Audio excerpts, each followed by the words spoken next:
Guys, again, hi mga bashers. So, ayun, napapaos na naman ako, char. So, for me, ang the best jar na talaga is kay Ate Marian. Kasi napanood ko yun ng buo mga this previous months ulit. Ay, hindi. Parang last year. Ay, this year pala. Ayun nga, natapos ko nga siya this year. Pero napanood ko na yan dati.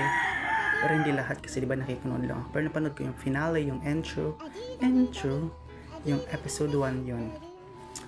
At for me, the best nga yan kasi kahit na may kadouble siya dyan, I think sa finale, si si Vanice Del Moral.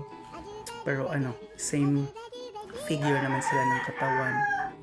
At saka ang ganda na Marian dyan, oh my god. As usual, hindi talaga ikaka-deny. Hindi nga yan ma-i-deny. Because she is really gorgeous woman with a beautiful heart, char. So yun nga, I love lang how she portrayed the role. Kapag umarte siya with emotion, at saka ang galing ng mga villains. Yung kinakatatakotan ko dyan si babaeng tuod, at saka yung kay Jackie Rai, si Helga, yung demonyeta. Grabe, pinaka-astig nga dyan si yung babaeng lawin ng astig niya. Pero hindi siya nakakatakot, medyo lang yung mata niya. Ang galing ng mga artista na yan. Si Marian, Gavin na talaga yan. It's Gavin na magaling talaga siya. So yun lang.